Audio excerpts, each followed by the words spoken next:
Officials in the Philippines say the entire western part of a city that was under the control of Daesh-linked militants has been liberated. Local authorities walked through several neighborhoods in Marawi in southern Philippines, telling residents that it was safe to come out from hiding. The battle began last Tuesday after Maute rebels took control of the city. More than 100 people have been killed in the fighting and 85,000 more have fled their homes. They estimate that they are reaching about 90% completely cleared and a little bit more than 10% more to go. However, that 10% is most likely going to be the area that will be heavily guarded and defended by any of these armed men. So for more, we're joined by Noel Tarazano, who is in the Philippines. So hi, Noel. What's the latest on the military operation to drive out Maute?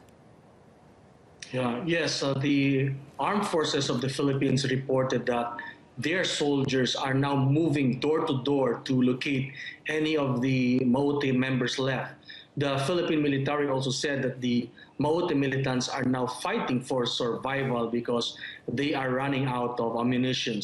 The Armed Forces of the Philippines spokesperson, Restituto Padilla, also said that he hopes that the Maute militants will come to their senses, lay down their arms, and surrender. But they did not set the deadline as to when the clearing operations would end. According to General Padilla, the assessment to forecast as to when the battle would end will still depend on the ground commanders in the battle zone. The Armed Forces of the Philippines also announced that they have recovered 182 firearms, and 91 of these are high-powered firearms during the clearing operations conducted in the battle zone. Some of the armed forces, the Armed Forces of the Philippines also announced that 960 individuals, including men and children, were rescued today. And the government is now focusing on how the Armed Forces of the Philippines will assist in the relief operations. Yes. A press conference was also held this morning, and the presidential spokesman, Ernesto Abella, said that a panel of prosecutors will also be organized to handle cases of Maute militants allegedly involved in the Marawi rebellion. And we are seeing residents of Marawi finally being back on the streets. Let's listen to some of them, what they have to say. I think we're safe because the military camp is not far from us.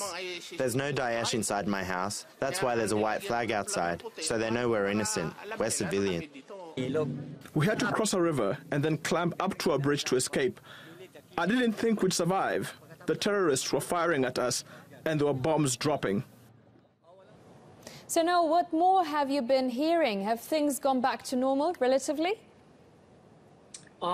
Yes, as of the moment, there are already 92,268 internally displaced persons recorded as a result of the Marawi conflict. And I talked to some of the residents of Marawi today, and they said that they were advised not to return back because of the ongoing clearing operations conducted by soldiers of the Armed Forces of the Philippines. So some residents also told us that they are a little bit worried because some of their houses got damaged caused by the exchanges of gunfire. Well, as you know, most of Marawi residents are traders, and a number of them also own food shops, coffee shops, and trading stores. So they fear all of their business structures could have been destroyed by the war.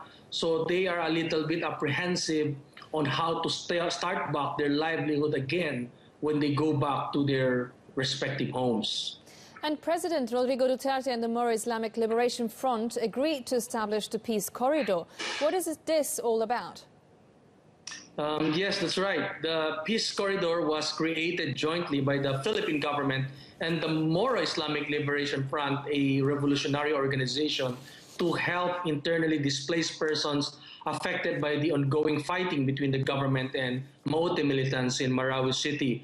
As the battle entered its 8th day, the Office of the President announced that the peace corridor was established to ensure the safety of civilians and the delivery of the needed humanitarian aid for the displaced persons.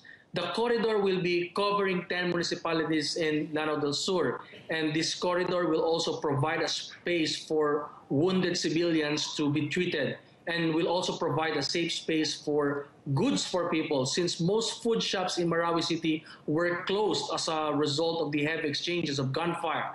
So the MILF is a revolutionary organization that forged a peace deal with the government in March 2014, and both agreed for a bilateral ceasefire, and they also condemned the terror attacks of the Maute militants. So this is now a joint collaboration between the Philippine government and the Moro Islamic Liberation Front.